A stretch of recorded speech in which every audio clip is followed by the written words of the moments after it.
एके दिवशी स्वामी विवेकानंद यांच्या आश्रमात एक तरुण आला। तो खूप दुःखी दिसत होता। त्याने स्वामींजी समोर दुःख सांगितले, मी जीवनात खूप दुःखी आहे, खूप मेहनत करतो, परंतु कधीही यशस्वी होत नाही। स्वामींजींना विचारले की देवाने मला असे नशीब का दिले?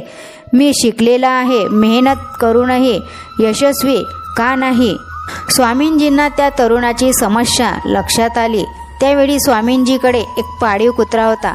त्यांनी तरुणाला सांगितले की तू या कुत्र्याला थोडेसे फिरून परत ये, त्यानंतर मी तुझ्या प्रश्नाचे उत्तर देतो। तरुण आश्चर्यचकित झाला, तरीही कुत्र्याला घेऊन गेला। कुत्र्याला फिरवून तरुण परत आला आणि स्वामींजींनी पाहिले की तरुणाच्या चेहऱ्यावर चमक आणि स्मित हास्य आहे, तर कुत्रा खूप थकलेला होता। स्वामींजींनी तरुणाला विचारले की हा कुत्रा एवढा थकलेला दिसतो आणि तू मात्र उत्साही दिसतोस? तरुणाने सांगितले, मी तर सरळ आपल्या मार्गावरून चालत होतो, परंतु हा कुत्रा गल्लीतील सर्व कुत्र्यांमागे धावायचा आणि भांडण करून परत माझ्याकडे यायचा। आम्ही दोघांनीही एक समान रस्ता पार केला, परंतु या कुत्र्याने माझ्यापेक्षा जास्त धावपळ केली आणि तो थकला। स्वामींजी हसत म्हणाले की हेच तुझ्या प्रश्नाचे उत्तर।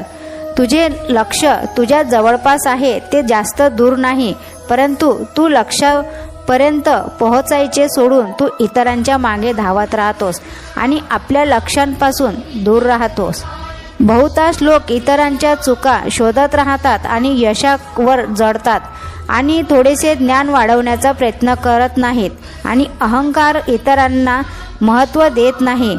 याचा विचारामध्ये स्वतःचा अमूल्य वेळ आणि क्षमता दोन्हीही गमावून बसतात आणि जीवन एक संघर्ष बनवून राहते।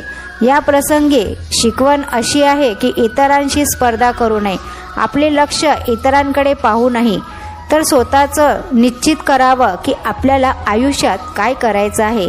तर स्वामी भक्तांनो, हा छोटासा स्वामी संदेश आवडला असेल तर चॅनलला सबस्क्राईब करून लाईक करा व शेअर करा। श्री स्वामी समर्थ। जय जय स्वामी समर्थ। भेटूया अशाच नवीन संदेशासोबत।